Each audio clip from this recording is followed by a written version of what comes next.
Fala galera, tudo bem? Esse é o Zupcast, o podcast que traz para vocês os bastidores, opiniões e novidades feito por Zupers que amam tecnologia e inovação. Meu nome é Eliseu, eu sou gestor de diversidade e inclusão na Zup Innovation e hoje nós vamos falar um pouquinho sobre o movimento LGBTQIAP+, nas empresas e como que isso funciona aqui na Zup. Então solta a vinheta e bora começar.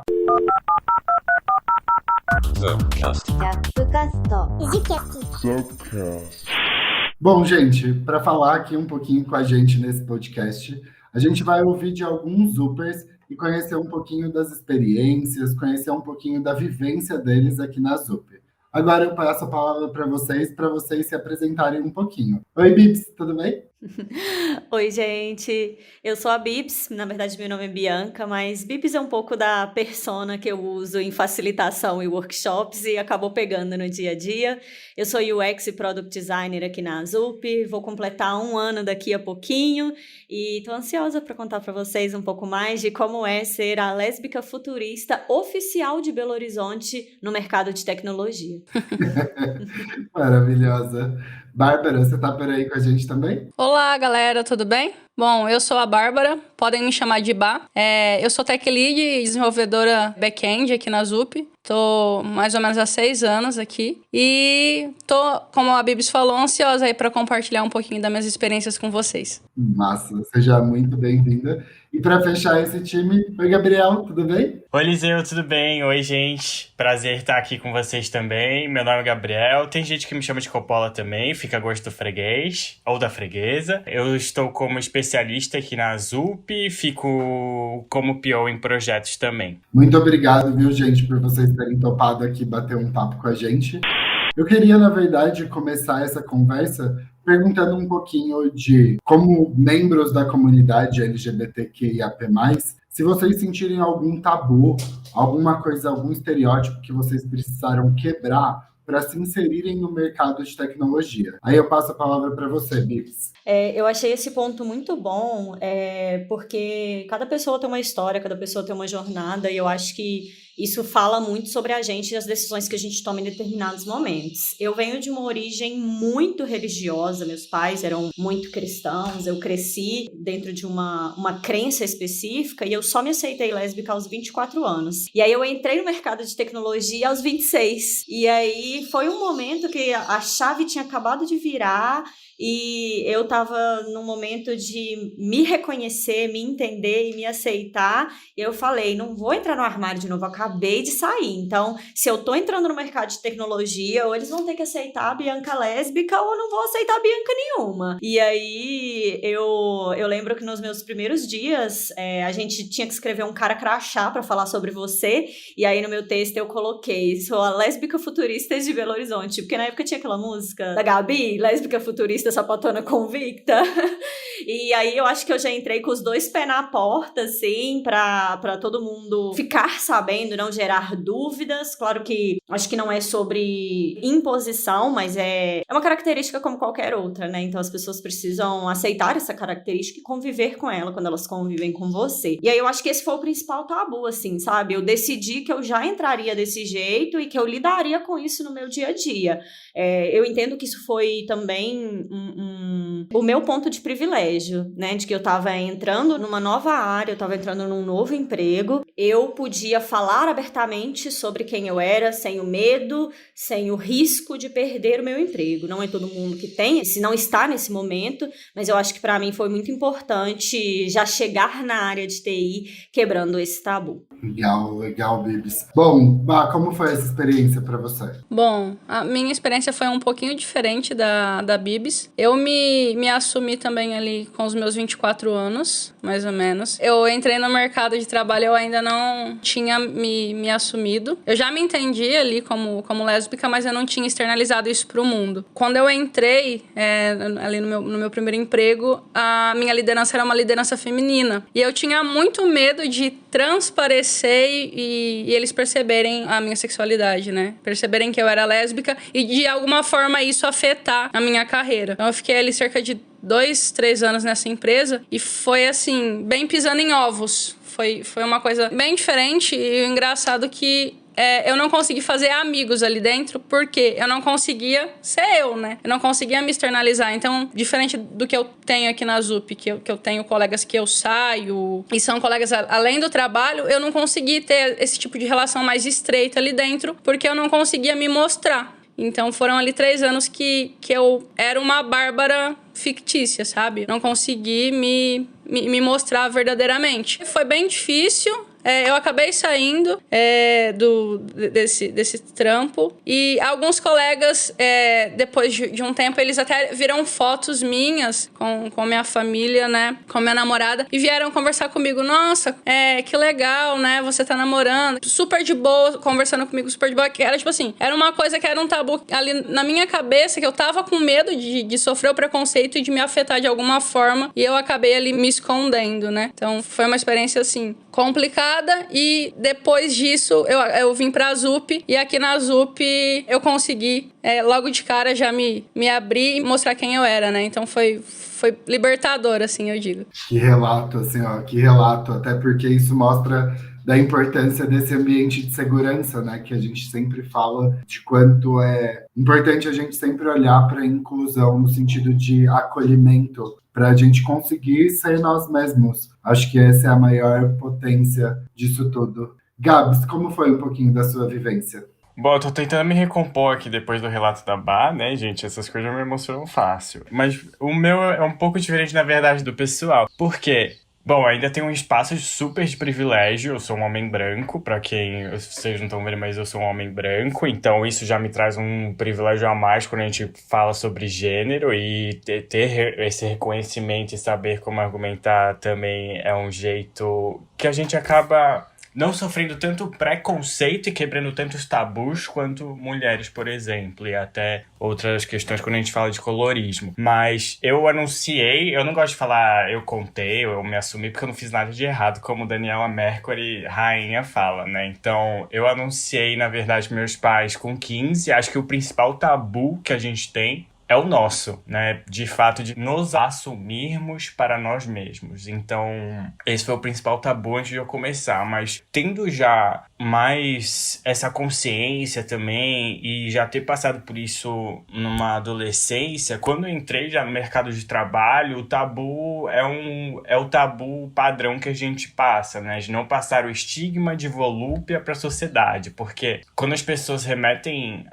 a questão de homossexualidade, é tudo mais na questão justamente mais corpo, pele, sem comprometimento algum em relacionamento. Tem também um tabu de estética, então, por exemplo, você é gay, então vai trabalhar com moda ou design, ponto, mais nada. Então, não é isso. É sim, temos um senso de estética aflorado, agradecemos, mas não por causa disso a gente não pode, por exemplo, codar ou fazer outras coisas como design de serviço, e até um senso de estética aflorado ajuda a gente, por exemplo, a fazer uma linha de código mais limpa, com menos grosseria ao escrever, e também questões onde a gente olha coisas fora da caixa. E até você trazendo isso, eu até pensei um pouco na minha vivência, que não foi muito de quebrar tabus, mas acho que hoje eu percebo quanto eu me vesti de uma heteronormatividade, ou seja, de esconder alguns trejeitos que poderiam soar estereotipados, né? Quando a gente fala do estereótipo da pessoa LGBTQIAP+,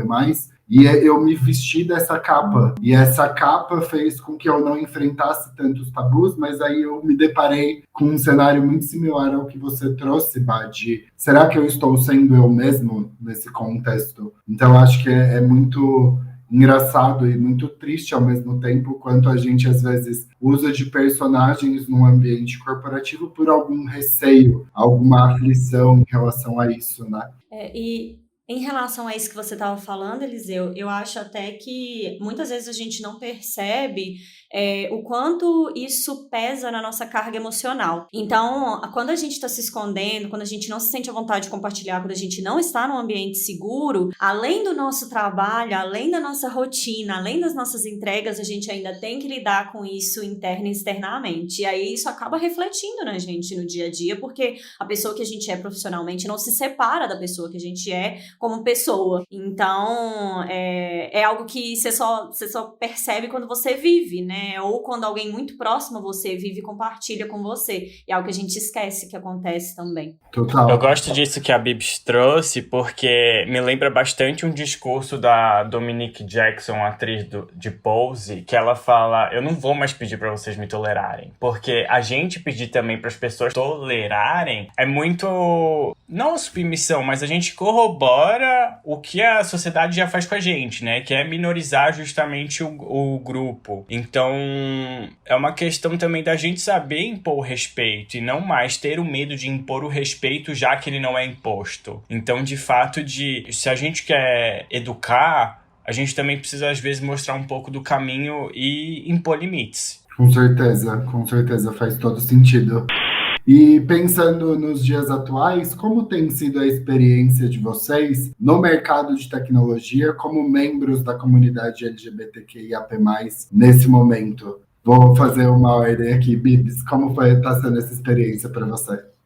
Eu acho que, apesar de ter entrado com os 2 pés na porta, como eu disse, já passei por altos e baixos. Então, sempre que eu tento chegar em um novo local, seja de trabalho, seja qualquer círculo social, eu tento fazer a aproximação das pessoas similares a mim, né? Conseguir grupos, conseguir comunidades, conseguir guildas, como a gente tem aqui na ZUP. Mas eu acho que o maior desafio que eu já passei no mercado de tecnologia como uma pessoa da comunidade é que eu sofri um caso muito forte de homofobia a partir, né, de um CEO da empresa que eu trabalhava. E aí eu acho que isso é um cenário de contrapartida muito forte com a história que eu contei inicialmente, de que as pessoas que eram meus pares, as pessoas que estavam ali no nível de entrada, na base da pirâmide comigo, elas sabiam ser diversas, elas sabiam ser respeitosas, elas sabiam ter um ambiente inclusivo. Mas o topo da pirâmide, que era o dono da empresa, ele não sabia. Nossa, é uma história muito longa que eu não vou contar ela inteira aqui, mas depois de ter um one-on-one com ele, que era algo regular, que ele fazia com todos os funcionários, ele fez várias perguntas sobre como foi me assumir, contar pra minha família e tal. Ele falou que talvez eu não devesse mais usar a bandeira LGBT atrás da minha mesa no ambiente de trabalho. Primeiro porque ele, como homem branco, hétero, empresário, ele não precisava ficar se reafirmando. Então, por que eu precisava ficar me reafirmando? Eu fui super didática de explicar como é importante ter uma pessoa que é referência para outras pessoas, que é alguém que... quem está saindo do armário, quem está se descobrindo, saber que tem um ambiente seguro, que tem outras pessoas ali. E segundo, depois ele acabou andando com a história e falou assim, não, mas também não combina com a decoração do escritório, né? Chegou nesse ponto. E aí o problema não foi nem esse, porque pra mim a conversa foi horrível, mas acabou ali. Depois ele foi dar uma palestra numa universidade e ele usou a história da bandeira que tinha acontecido num one-on-one como um exemplo para falar que a gente perde muito tempo discutindo a diversidade. E aí essa história chegou em mim. E aí eu falei, gente, não é possível que eu tô passando por isso. E aí chamei RH, chamei minhas lideranças, chamei as pessoas que eu confiava e expliquei o cenário inteiro, expliquei o que tinha acontecido. E aí é sempre aquele fogo no parquinho, né? Algumas pessoas tentam apaziguar, outras pessoas tentam colocar panos quentes, mas meio que não tinha solução, sabe? Era a menina que não é, a designer que não é nem júnior ainda e o dono da empresa milionária. O que a gente vai fazer? Ele queria conversar de novo. Eu falei que eu não queria, não estava interessada. E aí aconteceu uma coisa muito engraçada, que toda vez que ele me via pelo corredor, se eu estava conversando numa roda de amigos, se eu estava passando e ele estava dando uma palestra, ele parava qualquer coisa que ele estava fazendo, ou para entrar na roda e me perguntar qualquer coisa, como se ele fosse uma pessoa próxima a mim, ou para me pedir para falar para as outras pessoas como a empresa era um lugar para qualquer pessoa. Até eu poderia ser uma designer lá dentro. Com essas palavras, até a Bianca pode ser uma designer aqui. E eu acho que isso é o que a gente chama... Eu acho que nem é uma microagressão mais. Eu acho que isso é uma agressão velada. Porque ele me usava como um totem. Olha aqui, eu, em público, eu converso com a lésbica da empresa.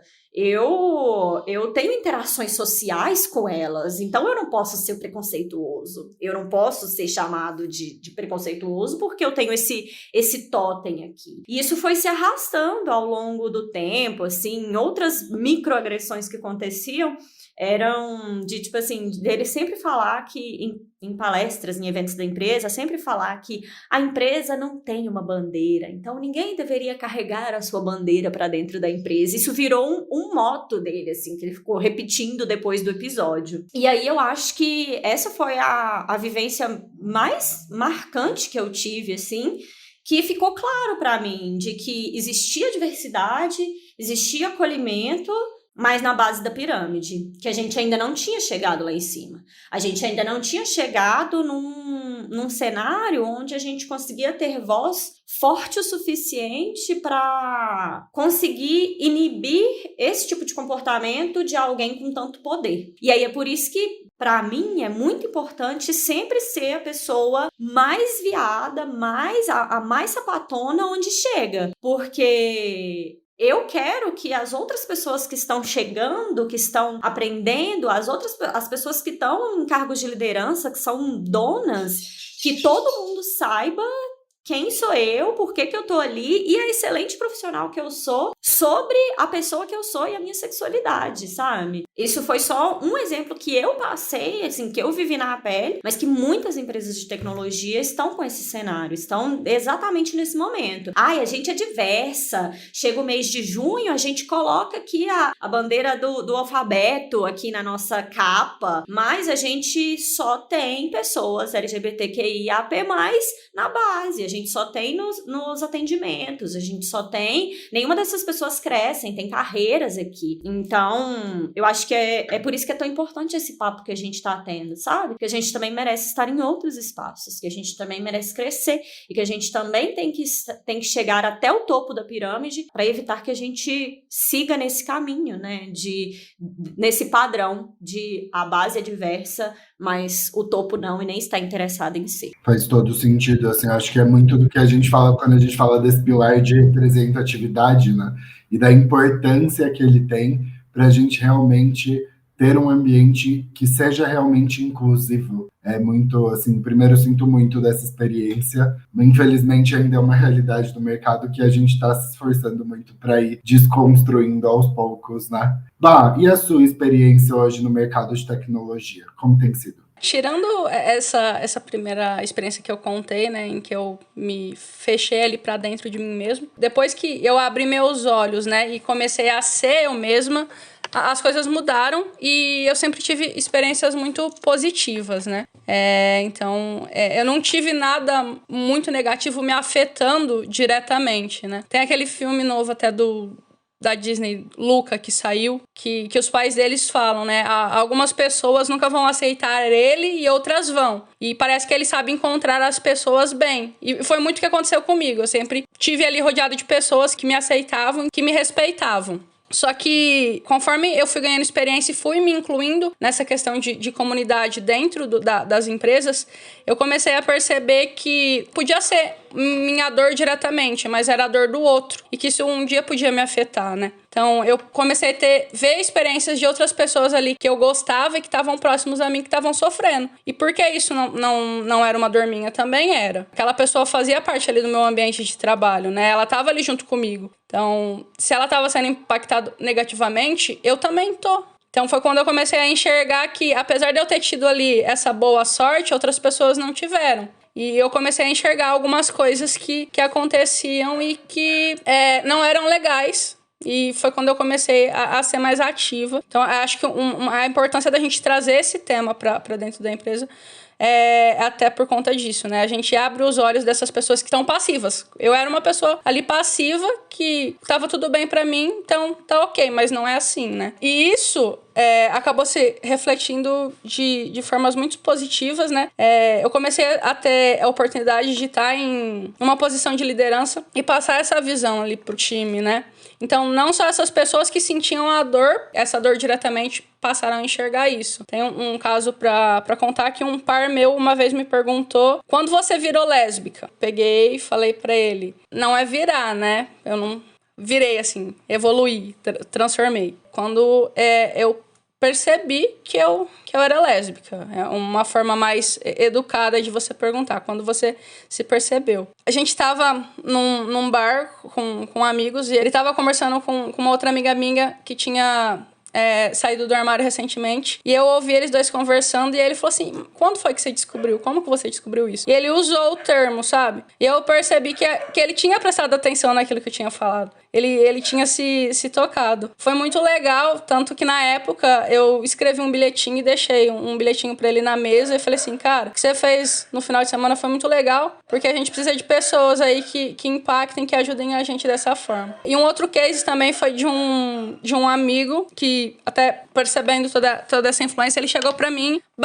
eu sei que eu faço piadas machistas, eu faço piadas homofóbicas e eu vim de um ambiente familiar que promoveu isso e eu sei que isso machuca você e outros pares meus que estão aqui no time. Eu sei que não é seu papel fazer isso, mas me dá um tapa quando eu fizer e falar, para de ser um babaca, porque às vezes eu não percebo. Eu precisei fazer isso acho que 1 ou 2 vezes, ele se transformou em outra pessoa, sabe? Eu percebi a vontade dele de querer fazer aquilo. E foi muito pelo exemplo do que eu tava ali tentando transformar, mas que se eu não tivesse dado essa atenção que eu falei ali atrás, de tipo, a dor do outro não é a minha dor, apesar de eu não ter tido uma experiência negativa, eu não conseguiria ter tido esses cases, sabe? Tem uma frase que eu gosto muito, é um pouquinho comprida, eu vou fazer a citação porque eu gosto demais e que eu acho que casa muito com o que eu quero falar. É de um livro que chama Por Quem os Sinos Dobram, que o cara fala que nenhum homem é uma ilha inteiramente isolado. Todo homem é um pedaço de um continente, uma parte de um todo. Se um torrão de terra for levado pelas águas até o mar, a Europa fica diminuída, como se fosse um promontório, como se fosse o solar de teus amigos ou teu próprio. A morte de qualquer homem me diminui, porque sou parte do gênero humano, e por isso não perguntai por quem os sinos dobram,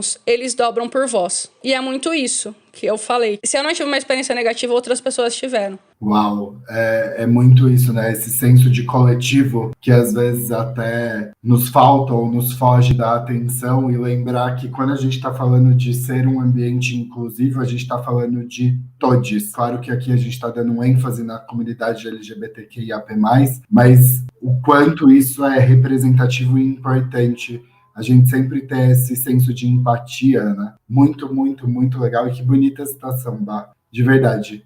Gabs, como tem sido a sua experiência no mercado de tecnologia?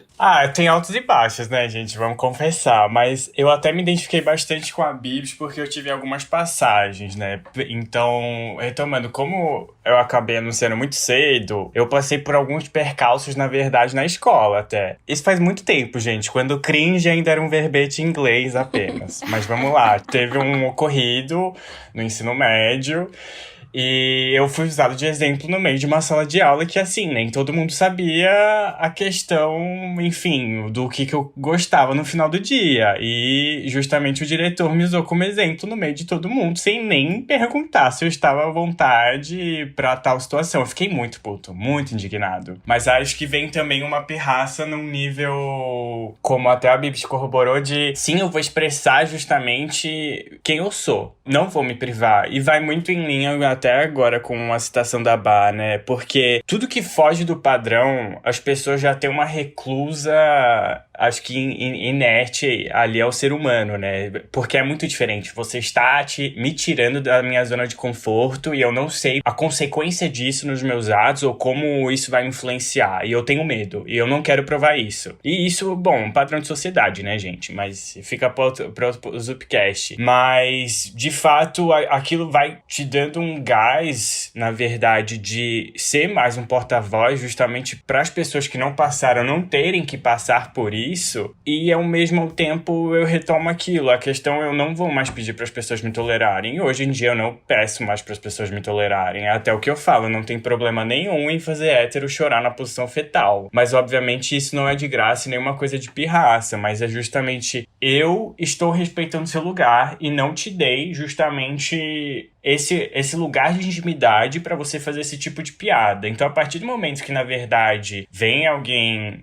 fora da comunidade ou fora do espectro e do entendimento e faz uma piada a primeira, segunda, terceira vez e a gente abre o jogo, essa pessoa, na verdade, começa a tomar um lugar ali que ela beira a liberdade e já passa pra folga. Então, a gente saber setar essa fronteira na primeira, e a questão não é ser estúpida, ser uma pessoa grossa, a questão é, eu tenho uma intimidade, você tem que respeitar. Porque mercado de trabalho, a gente tá ali pra trabalhar, né? Ao longo, obviamente, a gente tem um privilégio de fazer amigos, de conhecer pessoas, às vezes até um mozão, né? Mas, impreterivelmente, a gente tem que trabalhar e justamente a gente precisa criar esse lugar de respeito, né? De outro ponto triste, eu não tive um CEO, mas tive um chefe, eu não vou chamar aquela pessoa de líder porque ela não era. Ela chegou pra mim e falou, por que você tá vindo trabalhar com roupa de balada? Eu fiquei chocado, gente. Eu achei um deboche, eu só ignorei. No mercado já de tecnologia, por ter esse privilégio de ter contato cedo, de ter anunciado, não vi tanto porque já iniciei a carreira mais forte com minhas preferências setadas.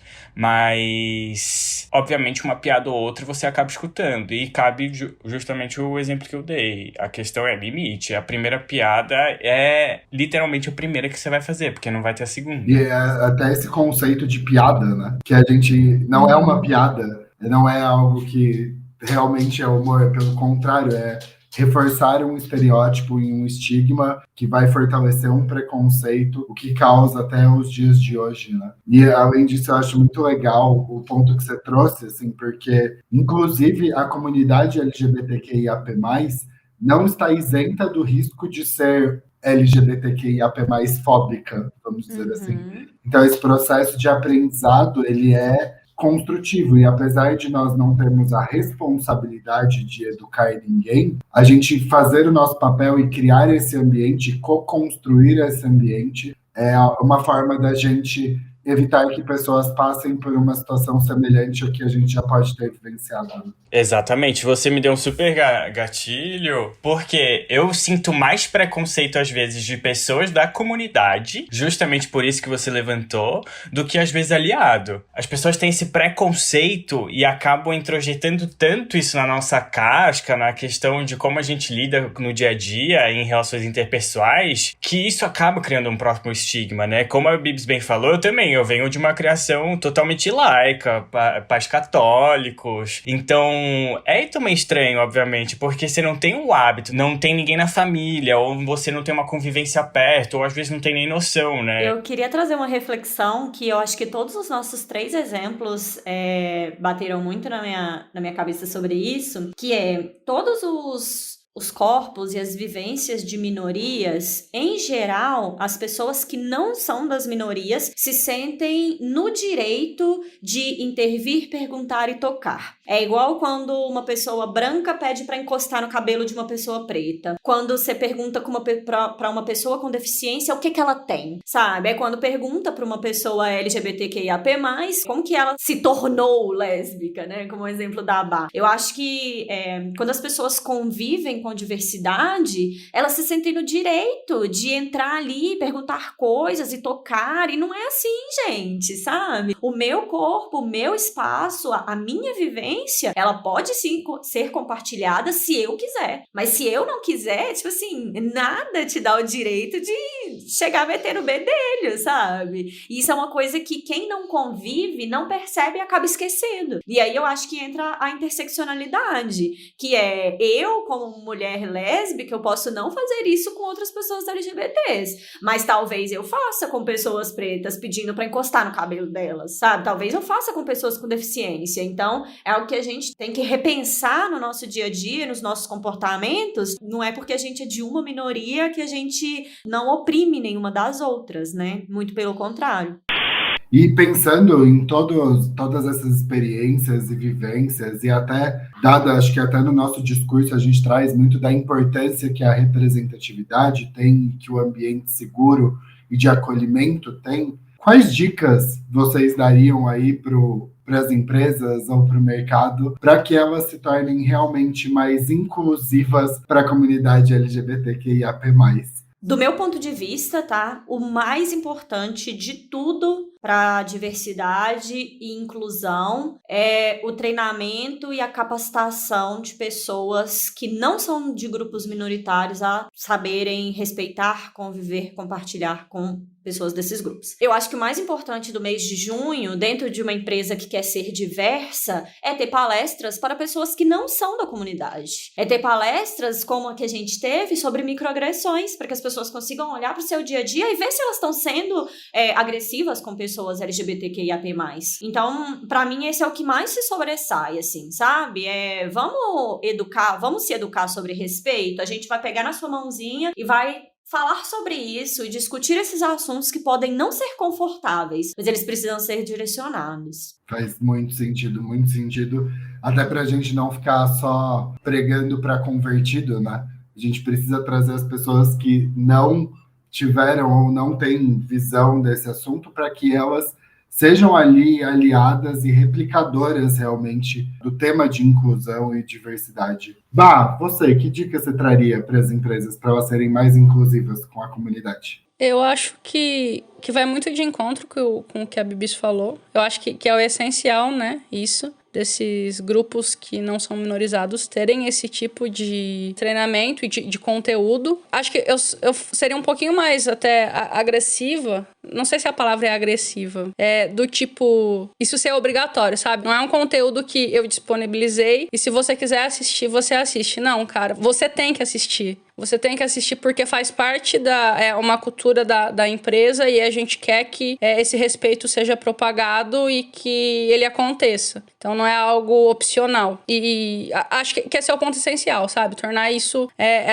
obrigatório. Faz todo sentido, até porque a gente já está em 2021, a gente não pode mais alegar ignorância sobre alguns temas, né? A gente precisa realmente fazer a nossa parte. É claro que a gente não quer que virem nós contra eles, seja lá quem sejamos nós, seja lá quem sejam eles, mas o quanto cada um está fazendo a sua parte, né, em relação a tudo isso. E você, Gabs, que dica você traria para as empresas para elas serem mais inclusivas com a comunidade LGBTQIAP+. Bom, gente, vou até respirar aqui, mas senta que ela vai em audiozão também. Muito com gancho até do que a Bibs e a Bá compartilharam, mas primordialmente volte 2 passos e vamos falar sobre cultura. Porque é muito o que a gente vem falando nos bastidores, na comunidade, nas empresas em si, até que a gente passa e fica trocando figurinha no dia a dia. Não adianta a gente sair contratando pessoas apenas por contratar, para cumprir, seja lá a cota que você tenha, ou o que você quiser cumprir, ou se você quiser de fato, até como a Bibs colocou, só para ter abre aspas, né, bem feio, ter um ambiente diverso, porque a diversidade vai além de todo o nosso vocabulário, vai além do colorismo, vai além das idades, então, de fato, a gente precisa trabalhar isso intrinsecamente com cultura. Se as pessoas não estão preparadas, não adianta você colocar alguém ali. É praticamente um filme e você dá um play em Um Estranho no Ninho, porque é assim que a gente se sente, né? E, obviamente, antes de qualquer pessoa, bom, eu não sei vocês, mas eu tenho um hábito. Eu faço algumas perguntas antes de decidir o lugar que eu vou trabalhar. E uma delas é um ambiente aceitável? Mas aceitável em um nível não só de justamente... Eu até aprendi, gente, não vou falar mais piadas, mas é um ambiente que não está suscetível a microagressões e que trata bem, de fato, e tratar bem, diga-se, o mínimo de respeito que a gente merece, né? Como ser humano, independente da preferência, do gênero. E cor também. Então, antes de tudo isso, muitas empresas se perguntarem se elas estão preparadas para tudo isso, porque a contratação em si não faz diferença. Se você quiser, você vai contratar. Você contrata amanhã, inclusive. Mas a pessoa, ela vai se sentir à vontade no ambiente que ela tá? Acho que é essa a pergunta que a gente tem que se perguntar. Você já vai ter uma resposta, às vezes, de prima de... Não, se na verdade é uma pessoa trans, ela não vai se sentir confortável por XYZ. Se, na verdade, é uma mãe, ela não vai se sentir confortável por HGO. Se é uma pessoa preta, por exemplo, não vai se sentir confortável por PCD. E até um ponto que a gente trouxe aqui, a gente cansa também. Porque não cabe a gente também doutrinar ninguém e trazer justamente essa parte educacional, ou seja o que for, sobre respeito. Assim como, por exemplo, não cabe aos pretos ensinar aos brancos o que é racismo, gente, né? Vamos cortar os T's e colocar os pingos nos is. Se a gente vai atrás de uma educação própria, pessoal, para desenvolvimento e melhoria, isso também tem que vir de outras vertentes, não só no âmbito profissional. Então, no âmbito cultural também. E, obviamente, aqui a gente tá super compartilhando nossos conhecimentos, mas a gente também não é uma retratação íntegra do movimento como um todo. Então, se você quer ter um recorte, você precisa ser o mais diverso possível. Total. E acho que é muito... Uma dica que normalmente se traz nesses momentos é sobre a importância das altas lideranças estarem compradas com isso, e é claro que tem esse fator de importância, mas isso vai ser vivido no dia a dia. Então eles precisam sim estar envolvidos, eles precisam sim dar o exemplo, mas ao mesmo tempo eu adorei a reflexão que você trouxe, Gabriel, muito sobre cultura, o quanto aquele ambiente é culturalmente preparado para ser um ambiente inclusivo, porque senão não é necessariamente uma pessoa ou uma liderança ou uma área que vai conseguir construir essa inclusão e esse acolhimento, né? É muito sobre o contexto ali como um todo e como a empresa trabalha aquela em questão e como cria esse ambiente realmente inclusivo. E eu trago até mais uma provocação pra gente, porque, como muito bem as mulheres pontuaram, o mês da diversidade não é só junho, gente. O mês da mulher não é só março. Isso, na verdade, é a vida inteira. Se a gente respeita uma pessoa dentro de casa, por que a gente não vai respeitar ela no escritório, na rua? O que te dá o direito, na verdade, a invadir outros corpos e justamente cometer essas microagressões? Gratuitamente, né? Porque ninguém paga nada. E, bom, para a gente fechar essa rodada de perguntas, queria trazer algumas considerações finais, assim, sobre essa discussão da comunidade LGBTQIAP+, dentro do mercado de tecnologia e sermos empresas realmente inclusivas. Fala, Bibs. Eu acho que, como eu trouxe desde lá do início, né, cada pessoa tem a sua jornada e, tipo assim, a gente não tá aqui pra falar o que é certo e o que é errado ou como você deve se comportar. Então, por mais que a gente tenha falado que a gente conseguiu se abrir, que a gente conseguiu falar sobre sua sexualidade no ambiente de trabalho, nem todo mundo consegue, às vezes porque não está preparada, às vezes porque não está num ambiente seguro, e tá tudo bem também. Eu acho que a gente vai evoluindo gradualmente, é importante a gente não perder a força, sabe? A força de dialogar, a força de encontrar uma comunidade onde se apoiar, onde a gente possa falar sobre essas coisas, onde a gente possa trocar experiências. Então, para mim, quando eu entrei na Azup, algo muito importante foi a guilda. A guilda é uma comunidade, é um grupo de pessoas que não tá ligado com o seu papel, não tá ligado com a sua atuação, não tá ligado com o seu time, mas, por exemplo, a gente tem a guilda de pessoas LGBTQIAP+, a gente tem a guilda de mulheres, a gente tem a guilda Wakanda, que é de pessoas pretas. Então, eu acho que ter essa comunidade, eu tinha onde compartilhar. Eu tinha onde conversar sobre, eu tinha onde ouvir experiências de outras pessoas, eu tinha onde crescer e trocar experiências de pessoas que não são da mesma área que eu também, que é algo muito importante. Então, para todo mundo que tá aí, assim, às vezes você ainda tá vivendo no armário e tá tudo bem também, cada um tem seu tempo. Às vezes você já saiu do armário, mas você não se sente confortável conversando sobre sua sexualidade com as outras pessoas. E também tá tudo bem, sabe? Ninguém pode te obrigar a fazer nada, mas que cada dia mais a gente tem espaços que sejam seguros. Eu acho que não é nem só seguros, mas que eles sejam tão leves, que isso não seja uma questão que eu tenha que me perguntar se ali é um ambiente onde eu posso ou não falar sobre a minha sexualidade. Boa, obrigado, Bibs, obrigado pelo papo aqui com a gente. Bah, considerações finais. Bom, indo muito de encontro com o que a Bibis falou, são diferentes experiências, são diferentes recortes, então todo mundo tem uma história diferente. As minhas dificuldades foram diferentes da Bibis, como a do Gabs, como as suas ou das outras pessoas. Então, eu bato muito na tecla de se colocar no lugar do outro, entender que você tem seu tempo. Se o seu tempo agora é de estar na sua, como eu tive ali no passado, como a Bibs falou, tá tudo bem. É o seu tempo, de acordo com as suas experiências e com o que você tem ali no momento. Mas é muito importante que a gente comece a ter cada vez mais esses tipos de espaços, desse diálogo, para que outras pessoas elas se sintam empoderadas e abertas, né, a tratar desse assunto, que às vezes ela não trata porque ela não quer, porque ela não se sente confortável ou não se sente encorajada. Então, acho que cada vez mais a gente ter esses tipos de ações só empodera as comunidades. E obrigada pela oportunidade. Boa, Bá, obrigado por participar aqui do papo. Gabs, considerações finais. Ai, gente, tem que me recuperar depois que a Bá fala, porque meu olho já enche de lágrimas, sabe? Ai, vamos lá. Eu vou fazer coro com as meninas também, Eliseu, que é a questão de quem sabe o melhor tempo para as decisões somos nós mesmos. Então, as pessoas não devem se sentir pressionadas, né? Você está no armário, está confortável. Acho que nem no armário, né? Mas você está confortável ainda em não anunciar para as pessoas que seja assim. E que esse peso, se você estiver sentindo, você ignore. Porque quem é melhor do que você mesmo para saber o seu melhor tempo e o que você quer?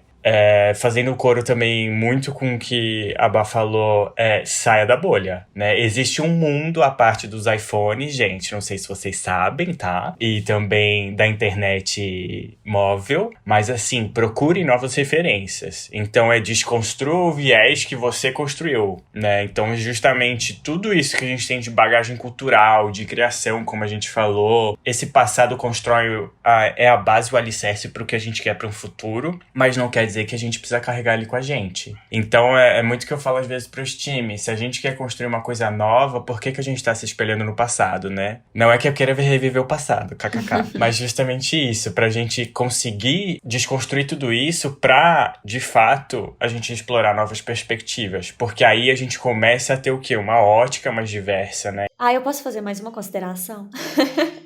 Uma coisa muito legal que eu aprendi no mercado de tecnologia é a força das comunidades. Então, quando eu entrei para UX, eu descobri as mulheres de produto, Minas da TI, várias comunidades onde mulheres ensinavam outras mulheres sobre experiência e mercado e como fazer o melhor possível. É importante para a gente também fortalecer a comunidade, sabe? Aprendeu algo, compartilha. Vivenciou algo, compartilha. Não precisa ser compartilhar para uma sala, uma plateia de 100 pessoas, mas compartilha com 2 amigos, compartilha com um colega de trabalho que não é da comunidade sobre algo que aconteceu, para que essa pessoa entenda também seu dia a dia, sua vivência, o que você aprendeu, o que você evoluiu. Eu acho que esse fortalecimento da comunidade é muito importante.